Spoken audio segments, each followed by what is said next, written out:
Gold, trusted gold buyers. మీరు తాకట్టు పెట్టిన బంగారాన్ని విడిపించి ఈ రోజు ఉన్న మార్కెట్ ధరకు కొనబడను.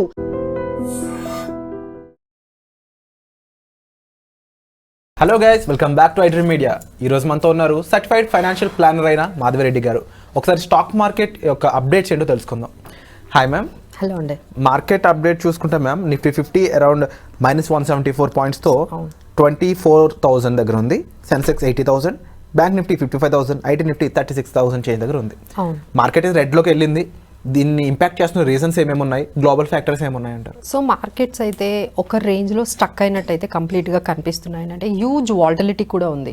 అంటే ఈ రోజు మీరు చూస్తే మార్నింగ్ అంతా కొంచెం నెగిటివ్గా ఉంది, మళ్ళీ ఫ్లాట్ అయింది, మళ్ళీ ఒక్కసారిగా లాస్ట్ హాఫ్ అన్ అవర్ చూసుకున్నట్లయితే మీరు అన్నట్టుగా 174 పాయింట్స్ నిఫ్టీ అండ్ సెన్సెక్స్ అయితే 636 పాయింట్స్ మనకి డౌన్ అయింది. బట్ ఇదే ట్రెండ్ కొనసాగుతుందా రేపు అంటే చెప్పలేం.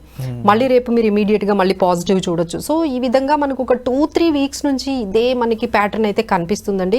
ఈ రోజు మనం ఈ particular down fall Sensex and Nifty మనం చూసుకున్నట్లయితే మెయిన్లీ గ్లోబల్ క్యూస్ అనే చెప్పాలండి.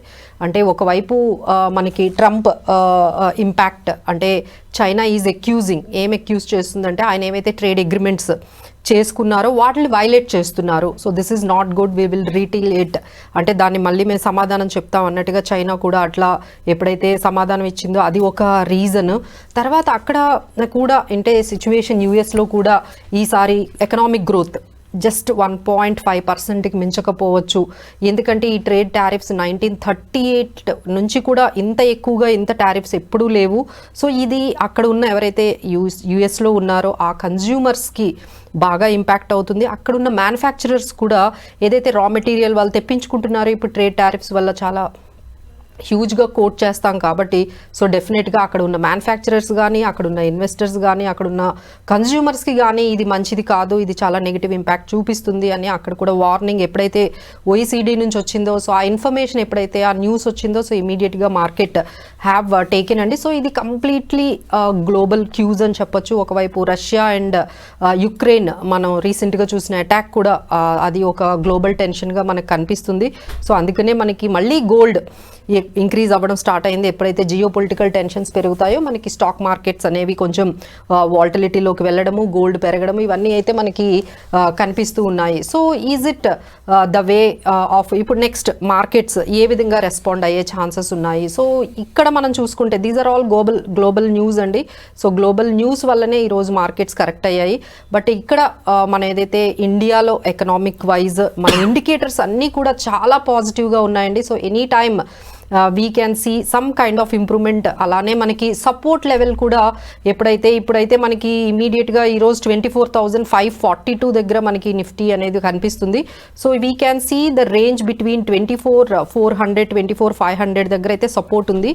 అలానే మనకి రెసిస్టెన్స్ 25,000, అంటే ఒక 500 పాయింట్స్ మధ్యలో నిఫ్టీ అనేది కంప్లీట్గా స్టక్ అయిపోతుంది. 25,000 అబౌవ్ వెళ్ళలేకపోతుంది. అలానే సపోర్ట్ లెవెల్స్ కూడా మనకి 24,400 24,500 దగ్గర మార్కెట్స్ ఇప్పుడైతే కన్సాలిడేషన్ ఫేజ్లో ఉన్నాయండి. ఎప్పుడైనా కొంచెం పాజిటివ్ బయాసెస్ మీదే మనము ఉండాలి. ఎందుకంటే గ్లోబల్ క్యూస్ నెగిటివ్గా ఉన్న మనకి ఎకనామిక్ ఇండికేటర్స్ మన ఇండియాలో first biggest news what we're expecting June 6th అండి.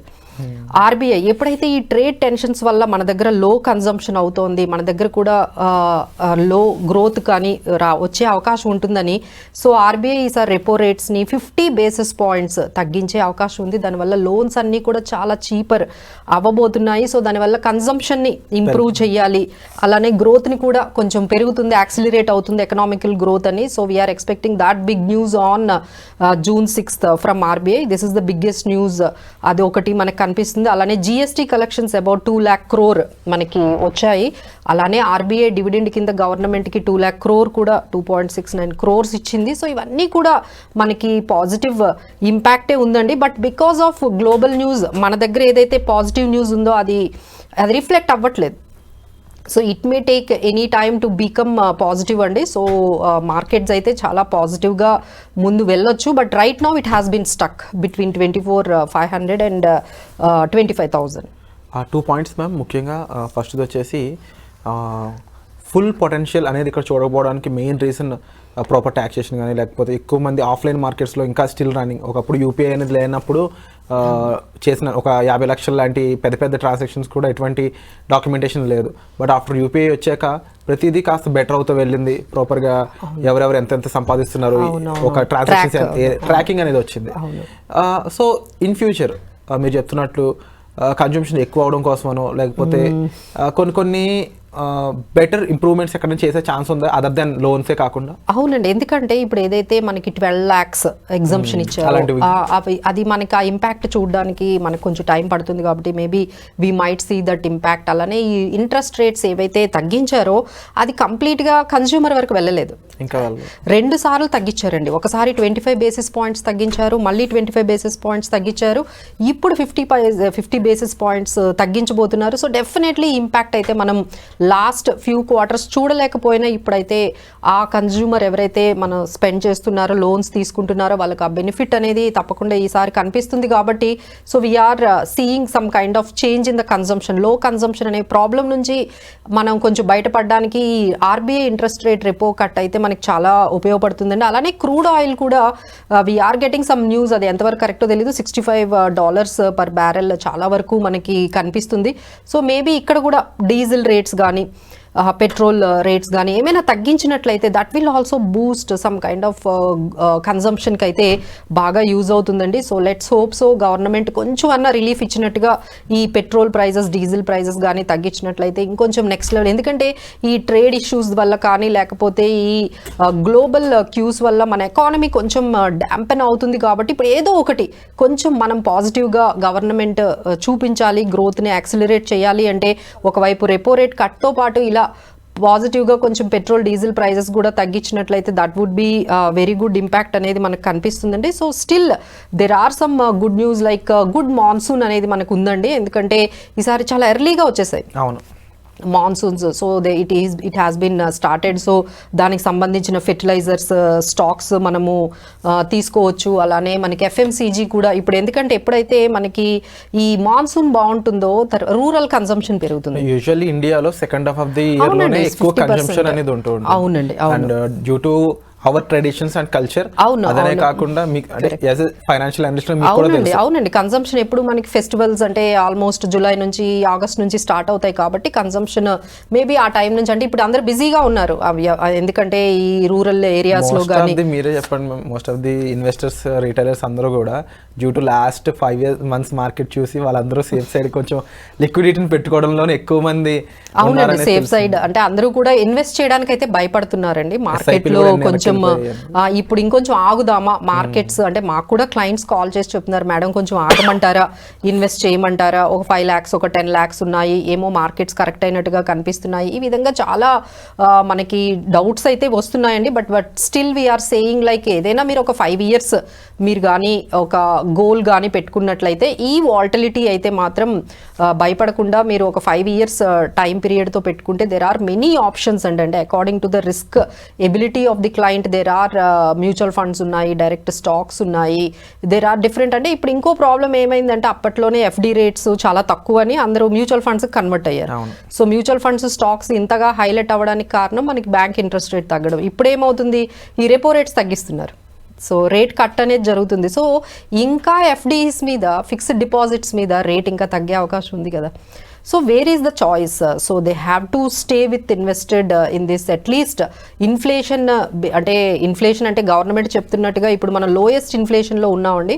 సో లోయెస్ట్ ఇన్ఫ్లేషన్, ఈ రేట్ కట్ అనేది డెడ్లీ కాంబినేషన్ ఫర్ ద ఎకానమీని యాక్సిలరేట్ చేయాలంటే ఇన్ఫ్లేషన్ తగ్గించాలి అండ్ ఇంట్రెస్ట్ రేట్స్ కూడా తగ్గిస్తే కన్సంప్షన్ ఆటోమేటిక్గా అది యాక్సిలరేట్ అవుతుంది. బట్ ఆ ఇంపాక్ట్ అంతా చూడడానికి కొంచెం టైం పడుతుంది. సో ఆ ఇంపాక్ట్ మనకి మీరు అన్నట్టుగా ఆగస్ట్ నుంచి మనకు కొంచెం కన్సంప్షన్ అనేది కొంచెం పెరుగుతుంది. అలానే Q4 ఎర్నింగ్స్ కూడా హ్యావ్ బీన్ గివెన్ బెటరేనండి.